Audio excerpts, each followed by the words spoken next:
Sometimes we hype up big matchups because we think the winner is going to potentially get a title shot, and then thus the loser is going to move down the rankings. But sometimes fights that we think have high implications end up in hindsight having very little implications, and actually the loser sometimes turns out better than the winner. Well, without further ado, I'm going to provide to you 9 times I've seen this happen. But first, let's visit this Reddit post that I created. Okay, so the point of this video is trying to point out losses that really meant nothing in hindsight. But as you can see, I posted this on Reddit. It got 18,000 views. And it got upvoted at a rate of 42%. So, you know, I don't think a lot of people agree with my takes.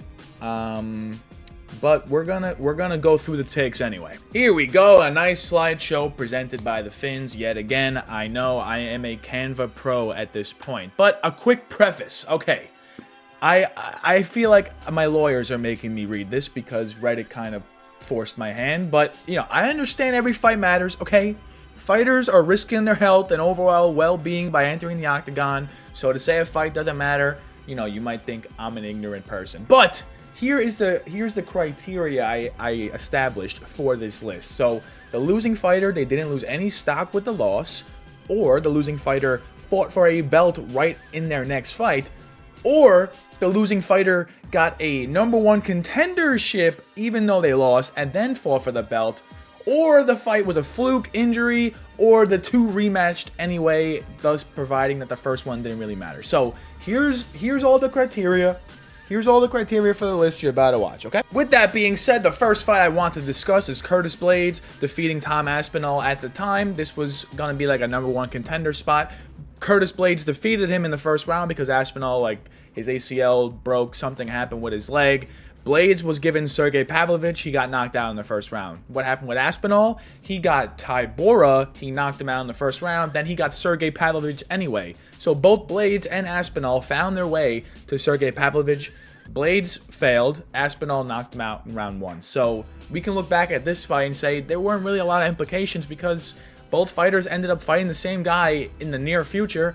Both fighters now, today, are most likely going to fight each other again. So this first one, I don't know. It didn't really matter in hindsight. Usman defeating Jorge Masvidal at Fight Island. This is the first time they fought. Usman straight up 50-45 Masvidal. Masvidal stood no chance against Usman.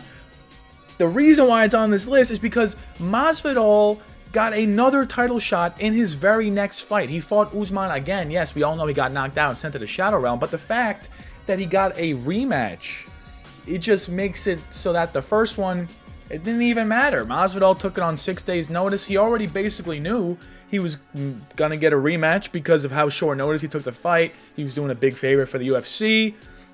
So does this fight really matter in hindsight? Does this loss matter? No. Does the next loss matter? Yes, he got knocked out. But the first one does not. Yair Ortega defeating Yair Ortega. So you might say, Finns, how can you put this on the list? Because Yair Rodriguez beat Ortega, right? And then he fought Josh Emmett for a #1 contendership. And then he fought Volk and lost. So how can you say this fight doesn't matter? Well, it's all about hindsight. Where are we today? So Yair defeated Ortega. Yes, he did all those things. But what did Ortega do? He didn't even fight again until he fought Yair again. It was like a 2-year layoff. Ortega stayed on the sidelines, fought Yair again. And what happened in the rematch? Yair lost to Ortega. And now what happens? In hindsight, this first match didn't even matter for Ortega purposes because now Ortega's higher in the rankings for featherweight. We're looking at him more as the contender now than Yair. And Yair didn't win the title successfully against Volk. So, like, in hindsight, this Yair Ortega defeat, like, no one really is putting a lot of stock in it anymore. Corey Sandhagen defeating Marlon Chito Vera. So this is probably the easiest one to put on the list because what happened from this? Sandhagen defeated Vera. Okay. Next fight, he defeats Rob Font. Okay. Has he gotten a title shot? No. Is he in the title picture? Is he potentially going to get one next to fight O'Malley? No, that's Merab. So what the heck happened here? How did Chito get a title shot before Sandhagen, even though Sandhagen beat him 2 fights ago? Chito, since he lost to Sandhagen, only beat Pedro Munoz. Then he was given the title shot against O'Malley. I understand there's storylines. Chito is the only loss on O'Malley's record, sure. But then does this fight even matter? It doesn't. It really doesn't. I get it. Like, you know, they put their careers on the line, their health at risk. I understand all that. But in hindsight, Sandhagen is not getting a title shot next. Chito already got one since this fight.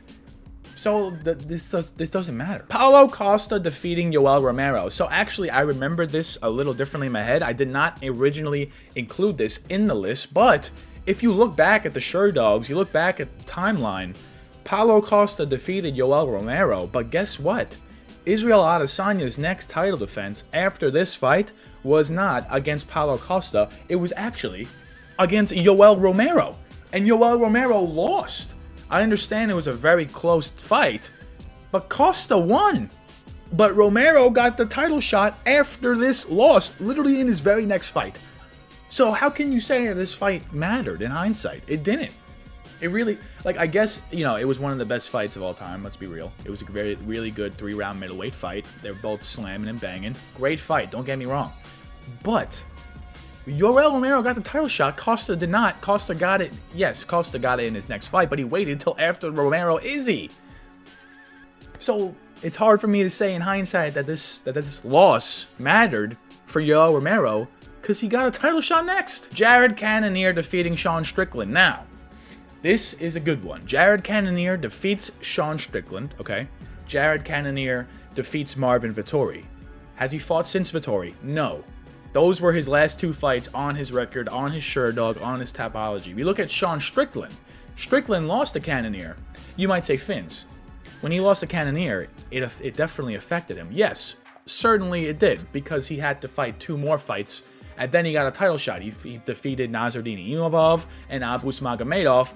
Then he got Israel Adesanya, and he beat Israel Adesanya. Jared Cannonier, since this win, has only fought Vettori, and has not gotten another title shot. Yes, I get storyline. Cannonier already lost to Adesanya. The UFC is not going to push for another fight because it was a snooze fest and Cannonier lost straight up. But still, Cannonier beat Strickland, yet Strickland got a title shot in this time span before Cannonier did. That's all I'm trying to say. Marlon Moraes defeating Jose Aldo. This is the most egregious loss that did not matter in hindsight. Aldo loses by decision in this fight.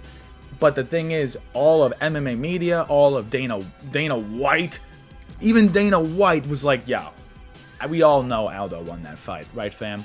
And because of that, they booked Jose Aldo versus Peter Yan for the bantamweight strap instead of booking Marlon Moraes versus Peter Yan for the bantamweight strap.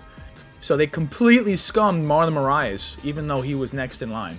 And they gave Jose Aldo the shot, even though he was coming off a loss. Aldo got demolished by Peter Yan.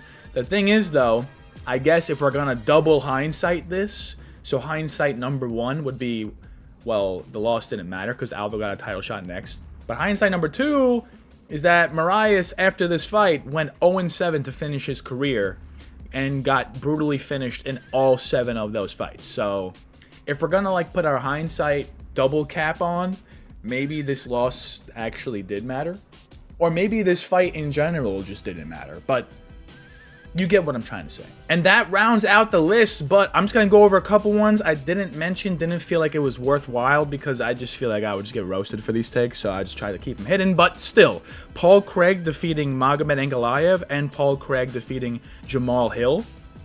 I mean, they're both top 5 in the light heavyweight division now, and Paul Craig is not.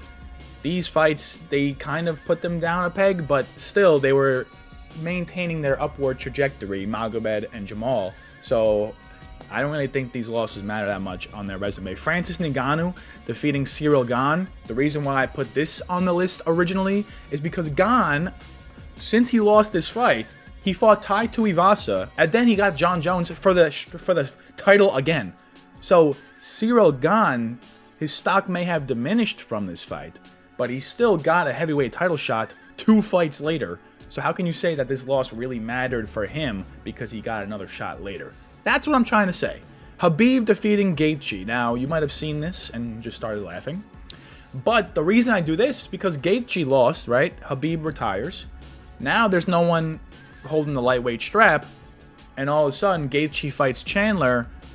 And then Gaethje fights for the title again against Oliveira. So he only had to fight one more time after this loss. And he got another title shot. This loss did not weigh down Gaethje's stock whatsoever.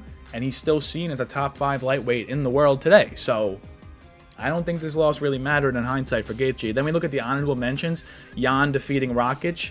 It's hard to put it on the list. Yes, I understand Rakic got a fluke injury and that's how Blachowicz won.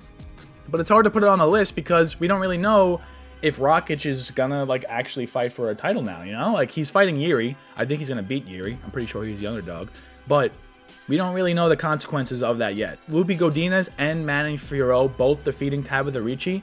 Another one where we don't really know the full ramifications of the loss yet. I think all 3 of these women can fight for a title in the future, which makes me think that those losses don't really matter that much. Juliana Pena defeating Nunez. I feel like it's pretty self-explanatory. Nunez rematched her and absolutely spanked her, thus showing that this fight was a fluke loss.